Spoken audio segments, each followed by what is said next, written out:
Commodore fans, are you ready?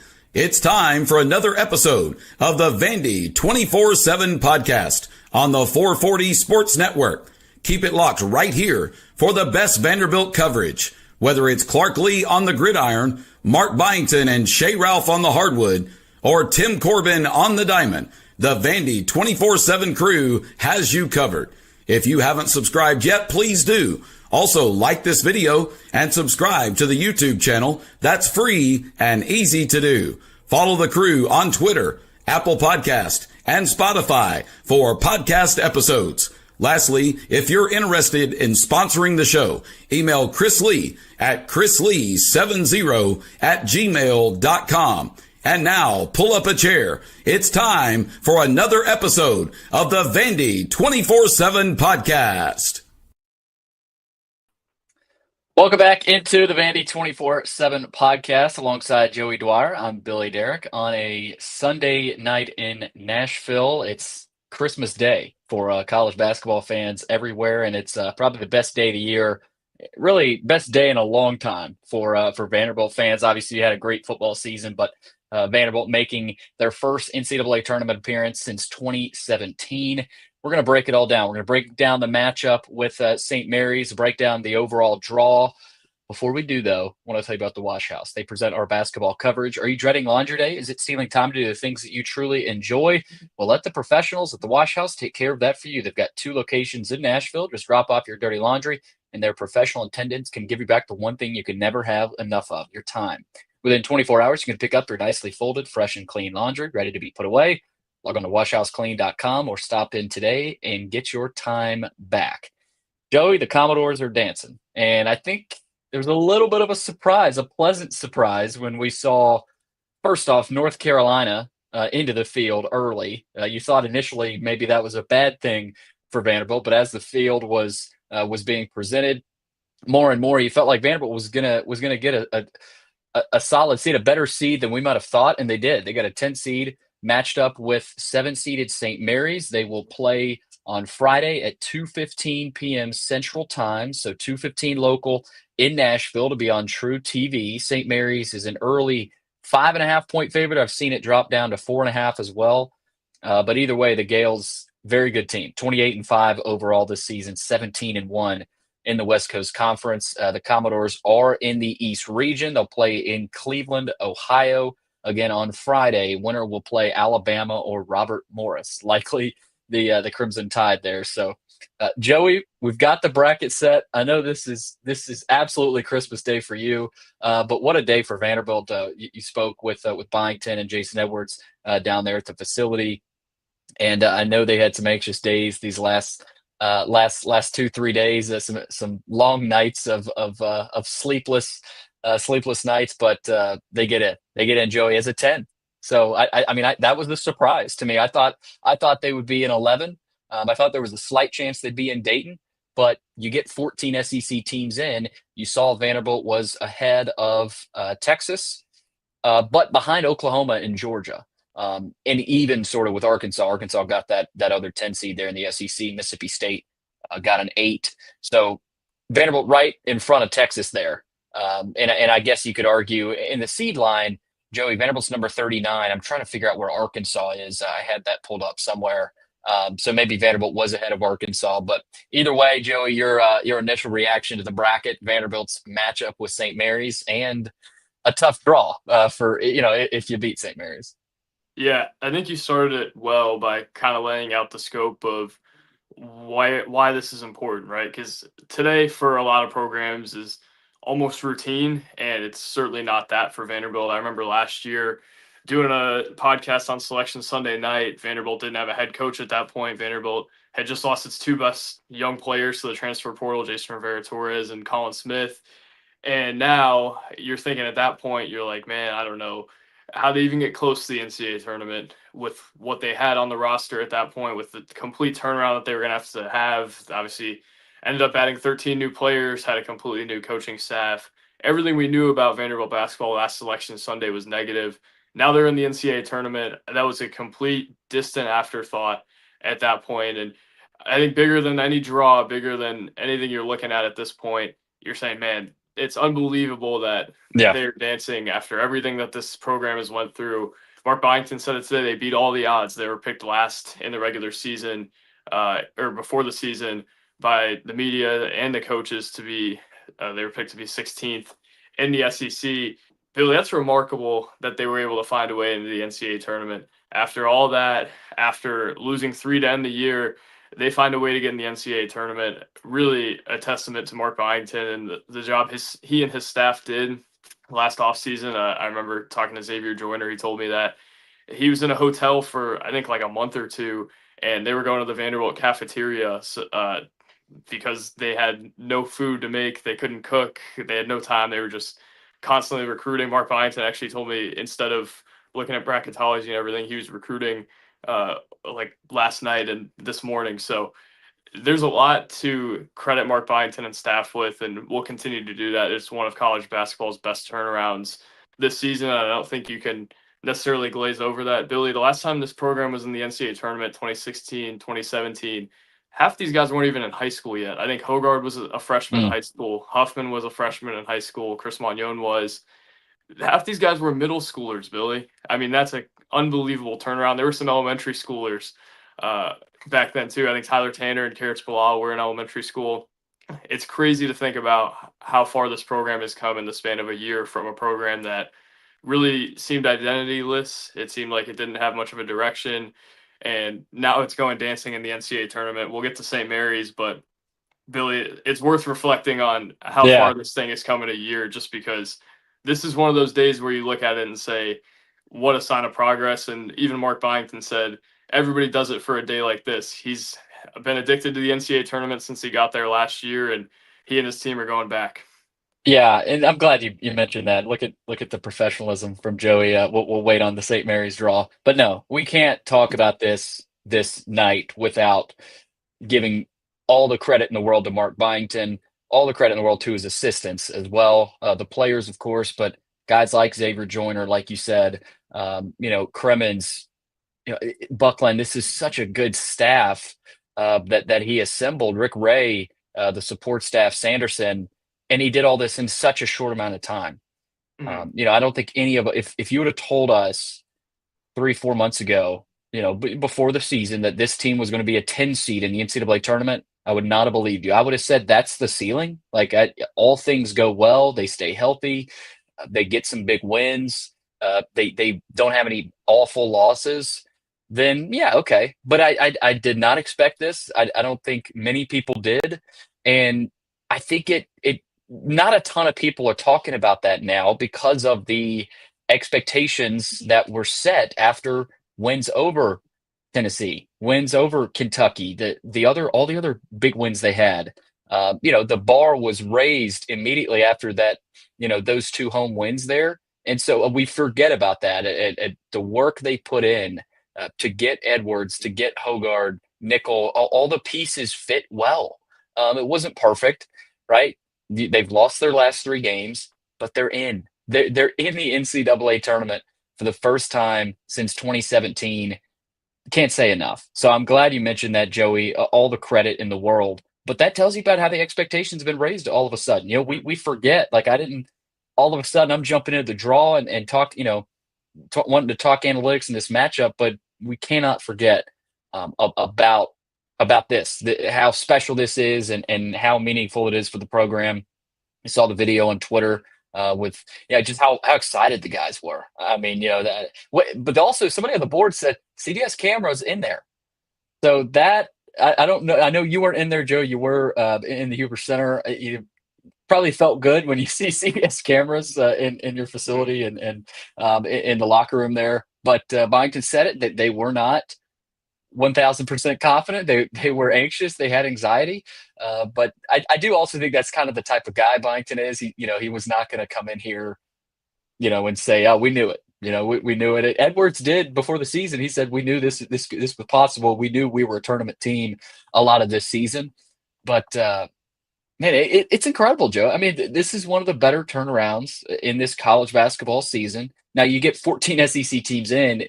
Vanderbilt's sort of not one of the teams that you talk a whole lot about, But you see Billis today in the game day show, a lot of respect saying that Vanderbilt matches up well with St. Mary's. But absolutely, I mean, I'm glad you mentioned just how special this is for this program. And again, if you guys have comments, questions, feel free to fire away. We do have an early one here from Knox Too Tall Boots on the ground, or no, Joey? Yes. Absolutely, yes. The bar has been raised not only in terms of how they want to operate as a program, but also in terms of how Vandy 24/7 is covering this thing. I'll be there, and we're ready to go. I said my goal at the beginning was beginning of college was to cover an NCAA tournament game in person, and Vanderbilt made it possible. Billy, along the lines of raising the bar before we get into St. Mary's, I know I keep pushing it back. We'll get to it. I think it's worth noting too, when Byington got the job, he didn't people were not expecting even an NIT season necessarily. With the way Yeah. he inherited this program, with all the skeletons in the closet. I mean, you remember the dialogue around this program a year ago. He comes in and he goes, "We're not winning, or we're not rebuilding. We're expecting to win right away." And he backed it up. I mean, what an unbelievable move out of him to be What a able to job. do that. Yeah. He raised the bar himself and lived up to his own expectations. That's the sign of somebody who's got immense belief in himself. And I think this team really piggybacked off of that. They all felt like they had a chip on their shoulder. Yep. And as a result, Billy, they're going to the NCAA tournament to play St. Mary's. And we'll get into that now. I'll kick it to you in a sec. But first of all, St. Mary's 25-8 on the year. I think Mark Byington said 28-5. 28-5. I guess I have a typo in my story. I screwed that up. But 17-1 in the regular season in the conference, one game short of winning the West Coast Conference title. 7 seed. This is their 4th straight year in the NCAA tournament. 3 years in a row were 5 seeds. So actually a bit of regression for this program, which is kind of unbelievable after they went 28-5, beat Nebraska earlier in the year, beat USC 71-36. I mean, if that doesn't tell you what type of team they are, I don't know what will. St. Mary's top 50 in the country and offensive rebounding percentage, 8th in the, or what is it? Let's see, 56th in the country in offensive efficiency, 8th in defensive efficiency, 359th in tempo. So they're going to slow it down. They're going to make Vanderbilt play the type of game that doesn't want to play. I think a lot of this game is going to be determined by how does Vanderbilt control the tempo? Do they play into a slow, methodical game that St. Mary's wants to play, or can they push the tempo a little bit? Can they get in transition? St. Mary's 43rd in offensive turnover percentage, rarely ever turn it over. 2nd in the nation in offensive rebounding rate. So even if they miss the shot, they're probably going to get it back, and they're not going to give you free possession. So Vanderbilt's going to have to score it. It's not one of those games where they're going to shoot 35% and win unless they have an out-of-body defensive performance. 14th worst opponent field goal percentage in the country. That's a St. Mary's stat. Allows the 7th least or the 11th least offensive rebounds, and they're the 12th best team in the country at defending inside the arc. Billy, I know some of these stats are overinflated because they play in the WCC, but you saw what they did to USC. They are really freaking good defensively, and offensively, they're not the most talented team on the planet, but they're really principled. They're really fundamental and just know how to play. And that's a team that wins in March. Vanderbilt is going to have its hands full, as Mark Byington said. Yeah, this is a good team. I mean, you mentioned 28 wins. That's not by mistake. Now, again, they've only played 5 NCAA tournament teams this season. They played Gonzaga 3 times. They went 2-1 against the Zags. They played Utah State as well, and I think one other, but they're 3-2 against NCAA tournament teams. Vanderbilt obviously playing a lot more NCAA tournament teams. St. Mary's strength of schedule is not quite there, but for a lot of these teams out west, if you're coming from WCC or Big Sky, whatever, the strength of schedule is not there. But this is a well-coached team by Randy Bennett. This is like you said, a very steady team. It almost reminds you of, I mean, obviously you covered Lipscomb, that how the way they run and try to slow teams down, slow games down. Obviously, in the SEC, comparable to, without the athletes, comparable to a Texas A&M, to an Ole Miss, to a Tennessee, at least style wise. But I'm glad you mentioned the ratings on KenPom. They're really good defensively, top 10 of the country defensively. Offensively, not as much. They're number 56, like you said. They're only averaging 73.5 points per game, which is, in today's day and age, you're surprised they got 28 wins with only averaging 73 a game. That's 202nd in the country, but they do a You lot of gotta, other things. yeah, and you got to factor tempo into that too, because they Yeah, play one of the slowest tempos in the country. right. But they do a lot of other things well, like you said, Joey. They rebound well. They're averaging 40 rebounds per game. That's 21st in the country. Very good defensively, as we talked about, but it's the style. This is a huge contrast in style. Hmm. Joey, they want to slow it down. They're a physical team. They rebound well. They don't turn the ball over, which I think that'll be tough. If Vanderbilt wants to win this game, they're going to have to create turnovers, and we'll have plenty more time to preview this matchup itself. But they've got older guys too. Mitchell Saxon's been there for a while. Played against Liam Robbins a couple of years back, which I think might surprise some people. He doesn't blow up the stat sheet, but he's averaging 11 points a game, 8 rebounds, shooting 54% for the field. But Augustus Marciulionis, their point guard, very good, very steady player. 14 points a game, 6 assists per game. He's shooting 35% from three. That's a good player, Joe. Athletically, they're not going to. Vanderbilt's better athletically, right, across the board. But fundamentally, playing smart basketball, playing together, playing experienced. There's a reason they're a 7 seed and Vandy's at 10, right? They've obviously won 28 games. They've got some other good depth. Mikey Lewis, a good shooting guard. Harry Wessels as well. They've got a lot of depth. But I look at their season this year. They played Gonzaga 3 times, beat them twice. That's hard to go to the Kennel and beat Gonzaga, but they lost in the WCC title, which I'm not pinning that against them. I do think that's interesting. It's obviously hard to beat a team 3 times, but they went at it with Gonzaga. Gonzaga is an 8 seed. So the WCC, like Joey, we've seen historically, we've seen Gonzaga as a 1, we've seen Gonzaga as a 3, 4, 5, but Gonzaga's an 8 and St. Mary's is a 7. So this was a different type year in the WCC where the top end of the league maybe wasn't as good as they've been. Because the Zags and St. Mary's are 2 really good teams, but maybe not as good as they have been in the past. But this is a good team. Look, you're in the NCAA tournament.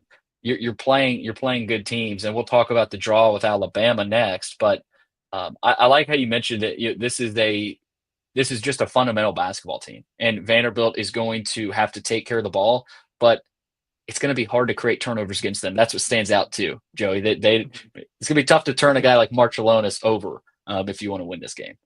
Yeah, I wrote it. They're the antithesis of Vanderbilt basketball, right? Like they want to do everything different than Vanderbilt does. Yeah. They want to slow it down. They want to just lull you to death by having Saxon throw it from the top of the key to a cutter or do whatever he does. He had 19 points against Vandy in 22-23 when they went out to California for that just dreadful MTE that they experienced. That's crazy to think about, by the way. Yeah, right. He's this is 5th-year senior, so he's a junior when he did that. So I think this is a team that Vanderbilt cannot come in and sleepwalk against, and I don't expect them to. They've played much better teams than this. They've played better teams than this in the last 2 or 3 weeks. It wouldn't be a signature win for Mark Byington, but they haven't won a tournament game since 2012 when they played Harvard. This is a huge game for Vanderbilt basketball, and they're going to have to be really sharp. St. Mary's isn't going to turn it over a whole lot. That's one of the weaknesses that I had written down for them. They're 175th in steal percentage, 114th in block rate, so obviously not overwhelming athleticism or anything along those lines. And I think it's good, too. Like, they don't have bigs that are going to get Carey and McLaughlin in foul trouble, as long as Carey and McLaughlin don't have stupid fouls like they did against Texas, where McLaughlin's fouling a guy 94 feet from the bucket, or Carey's going out on the perimeter and fouling a guy. They're going to be okay in that aspect, but they're going to have to beat St. Mary's. St. Mary's is not going to beat itself. It's not going to turn it over. It's not going to take stupid shots. Like even Jason Edwards said that he thought Vanderbilt did some things that were uncharacteristic in terms of pressing too much, trying to do too much offensively against Texas. St. Mary's isn't doing all that. And if Vanderbilt does that, it's going to be an early exit for them in Cleveland, and Alabama's going to have to deal with St. Mary's. But I just look at St. Mary's and say they're not overwhelming. They're not a team that is a terrible draw by any means, but you're going to have to strap on your boots and go beat them. You're gonna have to be physical inside. Jason Edwards called them.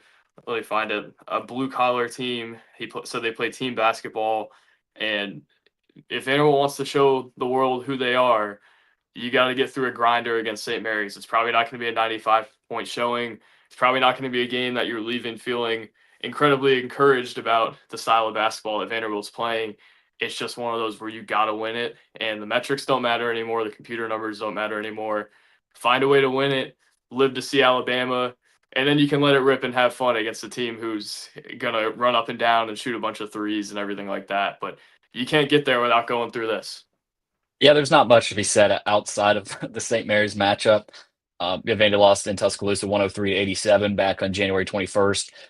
That's going to be brutal. If Vanderbilt gets by St. Mary's, first off, if you get by St. Mary's, you're going to be, I mean, you're going to need some ice baths. Like, that's going to be a brutal game to come out of. And then to switch back in the span of 48 hours, play an up-tempo Alabama team, that's going to be tough. But again, this is March. You're in the NCAA tournament. Every game is tough. Auburn's matchup with Alabama State or St. Francis, is going to be. It's hard to win these NCAA tournament games. But one more note on St. Mary's quad one games. They've only played 7 of them. They're 4-3 in quad one games, 6-2 in quad two, which is a good number. Vandy's got a really good quad two number as well. But quad 3 and quad 4 combined, 17-0. So just like Vandy, they don't have any bad losses, and the opportunities, right? They win games. They win. They're a winning team. They're a winning program. And you could say, I mean, I don't know when the last time St. Mary's had a seed higher than a 7. Maybe you can look that up, Joey. But this is so 3 years before this, they were a 5. So that somehow there was actually regression in the 28-5 season. Yeah, but like, this is probably one of his better, Randy Bennett's better teams. I don't know how long he's been there. But, man, and I like this comment from Knox Tutal. I feel like it's going to be like the Drake game. I mentioned that. Well, I didn't mention it, but I thought about that a few minutes ago. Vandy stylistically and player type, they haven't played a team like St. Mary's in a while. And you probably go back to that Drake game where, Marciulonis, you could probably compare to Bennett Sturts, Drake's point guard. A guy I didn't mention, power forward, Paulus, I'm going to butcher this, Paulus Morauskas, really good as well. 12.5 points per game, 8 rebounds. Like, these players stylistically and the team stylistically is a lot like Drake, I would say, Joey. So I think that's a good comment. And again, keep the comments rolling. We'll try to highlight some of these. Jared, St. Mary's has historically been very disciplined. They have never beaten themselves. You said it, Joey. Vandy is going to have to. They're not going to luck into a win, and Vandy's going to have to play their A game. This is not a team like maybe, the other 7s who Vanderbilt could have played. Joey, the other 7 was UCLA. The other 7 was Kansas. And then the other 7 was, Marquette? Was it Marquette? Or was it Ole Miss? I don't know. Oh, I got a Brandon Bigsby text, Billy. Randy Bennett is 6-10 in the tournament all time. He's won 6 NCAA tournament games. Mark Byington's won 1 and is 1-1. So yeah, there's an experienced guy going against a younger guy, and we'll see who can win it. But man, this is a fun time for Vandy hoops, Billy. Yeah, it is Marquette. So Marquette's the other 7. They're gonna be. Yeah. Are they gonna be in Cleveland? Good question. Let's see the other teams. You know what I've picked up over the years, Billy? When you're in a press conference and somebody says that's a good question, that means they have no answer for it. So congratulations. Yeah, no, that's a really good question. And again, you're really playing into my theory right now. We're learning on the fly. Yeah, Marquette is in Cleveland. Marquette plays New Mexico in Cleveland. Gotcha. So, yeah, but St. Mary's is a tough team.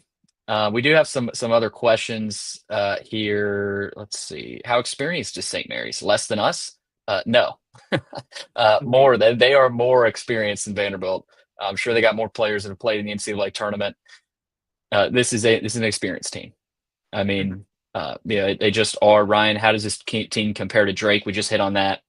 They are a very similar matchup. And I think this is so interesting, Joe, because Vanderbilt comes out of the SEC with, I mean, just played Texas with freak athletes like Tremont Mark and Trey Johnson. And like I said, they haven't played a team like St. So maybe this is good for them, but it's also like this could be a shock to the system the first 5 minutes of the game. Like, oh, this team wants to really slow it down. They're going to probably go deep into the shot clock. This could be a shock to the system for Vandy on Friday afternoon.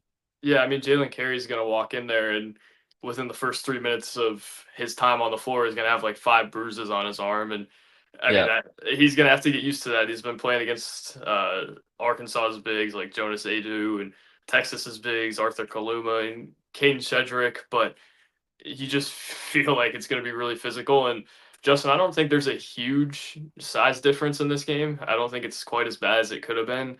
I actually think Vanderbilt has more athletic bigs at the very least, but Vandy's going to have to be disciplined. And back to the age question, St. Mary's 3 of their 4 top guys are seniors and or fifth-year seniors. So that tells you about at least their top line. But I was looking down the roster a little bit, and I think there's a few more freshmen and sophomores than a like traditional St. Mary's team where you're having 5 old guys run the show at all times. I don't think it's quite that, but I think they are experienced. And the Dre comparison is really good, Billy. I think that was a really good thought by you. It's going to be that type of game, and Vanderbilt's going to have to answer the call to withstand everything that comes with a game like that.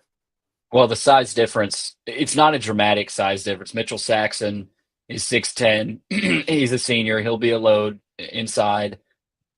Morauskas is 6'8", 235. They do have Harry Wessels, who I mentioned. He's 7'1", 275.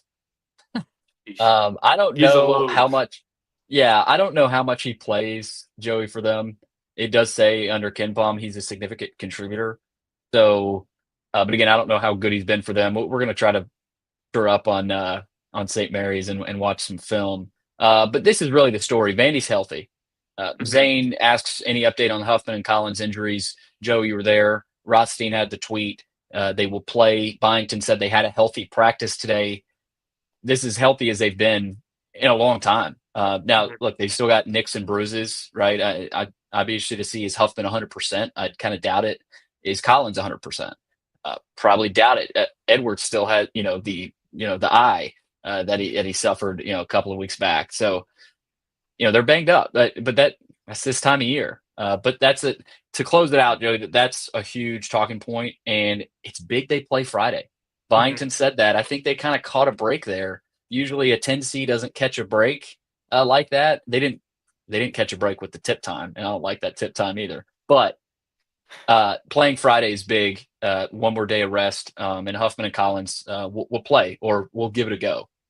Yeah, I asked Byington about not going to Dayton, and for a second he was going to give me the coach speak answer, like, oh, we were going to be ready for wherever we were going to go, and then he starts going, and it's like, man, that's actually pretty big deal. We get to get healthy, practice, game plan for St. Mary's. I think that's a big deal. Not only that they're healthier, but that they get to dodge Dayton, because, man, that could have been brutal if they're going. It wouldn't have been terrible going from Dayton to Cleveland, obviously, but if they were in Dayton and they got sent across the country to Seattle or went to Denver or something along those lines, I mean, that would be a miserable few days for them. Good location. Really hard to win. Yeah. Good location, and like you said, the Rothstein tweet.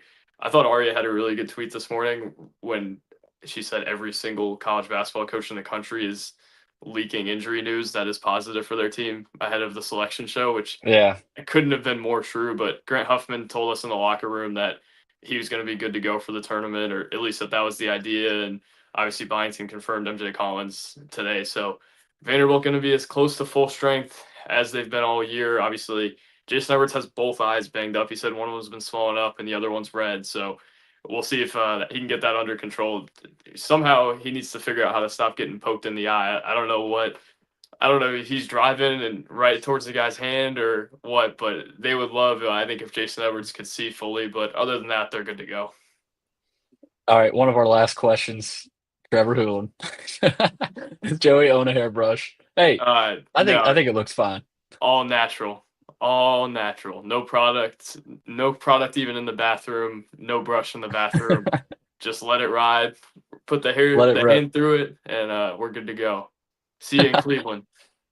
See you in Cleveland. Joey will be in Cleveland, hairbrush and all. There. What do they call it? What do they call it? It's not Quicken Loans Arena anymore, is it? Yeah, I don't know what it is, but how about the Darius Garland storyline? Yeah, I wonder what their schedule looks like if he's. I mean, they won't be playing there that weekend. They'll probably be out of town, but it would be interesting if they have an off day or two if he makes the trip. He was at Bridgestone Hmm. there for the Texas game. Philip, by the way, if you guys are looking for tickets, he says just bought my single ticket, $126 in the rafters. Once you pay the $30 fee on SeatGeek, yeah, these tickets will be dramatically more than the SEC tournament. I think general admission for the SEC tournament was what, $20, Joey. Yeah, something Um, like that. but yeah, it's gonna be a tough ticket. But again, a good day for Vanderbilt to play. Friday, you get not a full week of practice, but you would guess, Joey, that Byington said they practiced today, practice Monday, practice Tuesday, and then get there Wednesday. I would guess Mhm. is their schedule. It's But called Rocket Arena, Rocket Mortgage. Brandon Bigsby is like our producer tonight. This guy is on yeah, fire. he is quick with it. I mean, this guy is really good. We should. Why did we not ask Bigsby on here? We should have done that.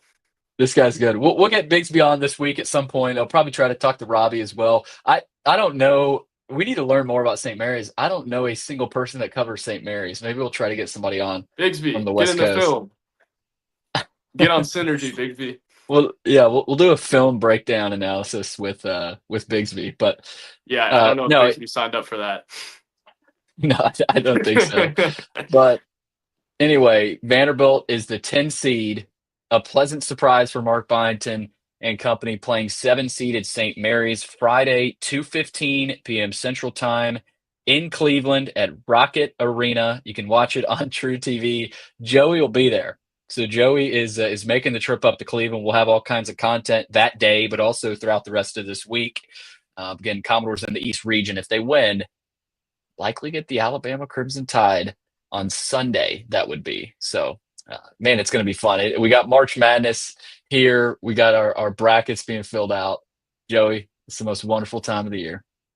Shamrock Shakes, St. Patrick's Day, and Selection Sunday, all within the span of 2 days. How could you beat it, Billy? The most wonderful time of the year. And for the first time since 2016, 2017, since most of its players were in high school, Vanderbilt basketball was going dancing, Billy. And the women's team also going dancing. Both the men's and women's program have made the NCAA tournament. First time since 2012 that both programs have been selected in the same year. The last time it happened, both teams won a game in advance to the round of 32.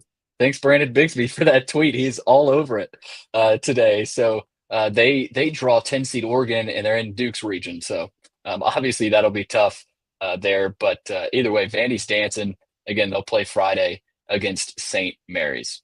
All right, that'll do it. We'll have all kinds of different content coming up this week. Joey again will be there. We'll have content there, but that'll do it. Vanderbilt's going dancing, and we're here to talk about it. That's Joey Dwyer. I'm Billy Derrick. Thanks for listening to another episode of the Vandy 24/7 podcast.